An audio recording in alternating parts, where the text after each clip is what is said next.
and we're seeking to complete a league double over Manchester United for the first time since the 1989-90 season. But United have conceded at least twice in each of their last 4 Premier League games against Spurs. So when I say I think there's going to be goals in this, because I do, there's a good stat for that. But on a slightly more negative point, we're winless in 7 Premier League home games, drawing 2 and losing 5. So that's an awful lot.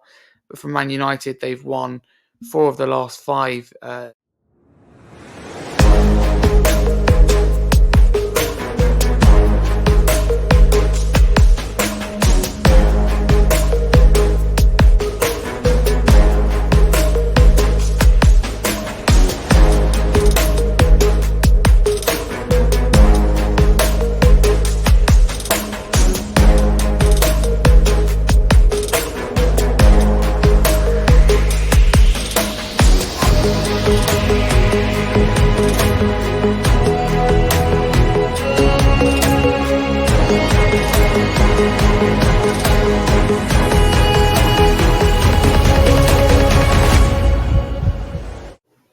What's happening, people? Hope you're keeping well.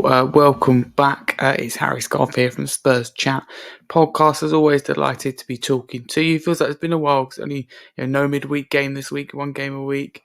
Something we haven't been used to. I think something that hopefully can benefit us going into this weekend. Reminder, if you're new to the channel, please do like and subscribe. Thank you to Chris Cowley once again for this opportunity. For those interested, what I'm doing here and what I do, I'm a football content creator and YouTuber. I'm a regular on this podcast and do little videos, match previews like this. You can follow me at HarryScarfe22 across all socials, but I do have my own YouTube channel as well, Scarfey Spurs Talk. But let's crack straight into it. And I think no better place to start than the team news, because Ange seems really upbeat in his press match conference. He's looking really well, by the way. Maybe that's just me. Let me know. Comments below. But he's looking really healthy and like he's lost some weight. So that's excellent. Really happy for him on that. But for us, from a team news point of view, Ange confirmed in his press conference that the trio of Maddison, Udogie, and Vicario are all fit and available for selection. Brennan Johnson, Odebear, and Werner are all back in different stages of training, as some are further ahead. And then obviously he wouldn't reveal that.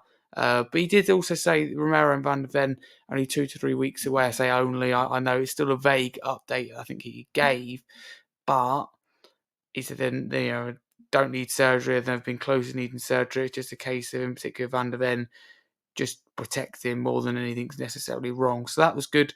That's what you want. Solanke as well, Richarlison, just a few weeks away. I think Solanke will be the last from the impression that he gave.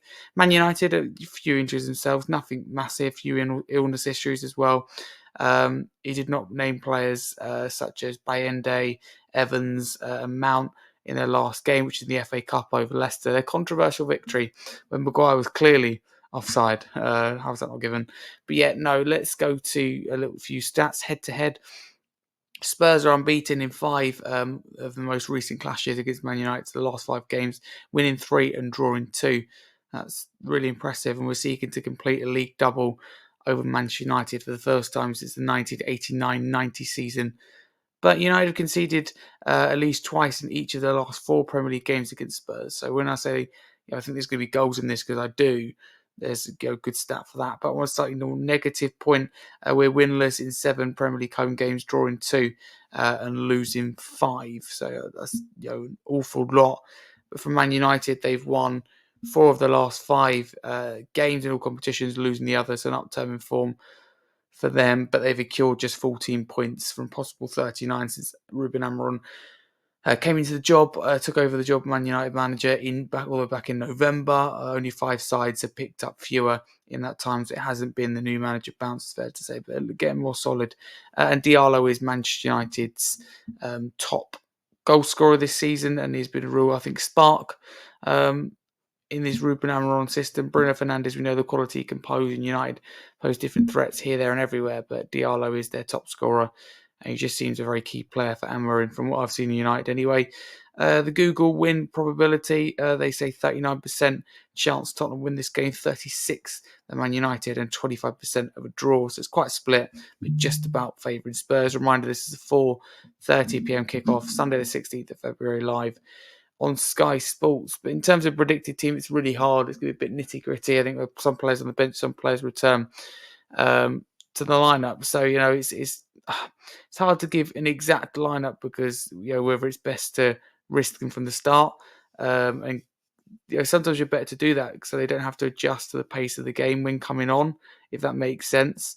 They can get feel for it from the start. Having said that, though, this is a big game as well, so it is quite hard.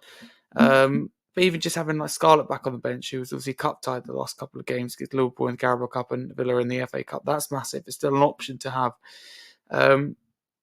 off the bench. I think Vicario will come back in goal instead of Kinski. I think that'd be the big thing.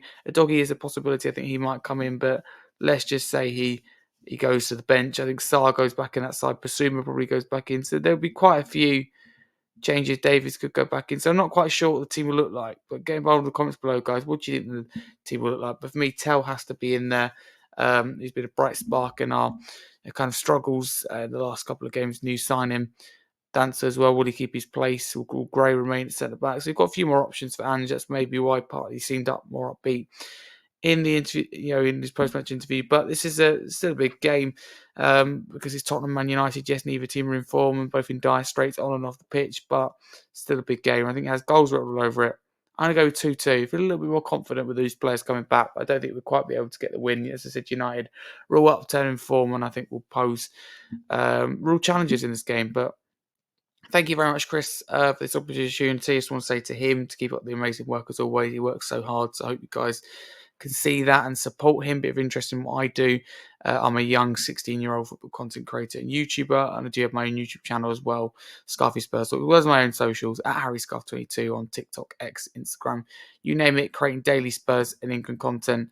Not quite as much because I'm studying for GCSEs, which are fast, approaching now. Scary how quick it's come around, but still the content is there. So thank you very much. I think we all hope for a win this weekend. If as well, remember there's the change for Tottenham protest, which I forgot to mention. And regardless of where you stand, I think it's a movement we can all get behind, whether we get in the ownership and board out, or I'll just ask them to do more because we pay the highest, prices as fans, myself included, season ticket holder, and I think we deserve deserve ambition. We deserve a long-term plan that we know about. That communication with the fans has to be better. So I just want to say, on a personal note, I do support them, and I will be going to the game and hopefully interview some people from there. But yeah, as always, a massive comedy Spurs. Very keen to hear from you guys in the comments below. Enjoy the game.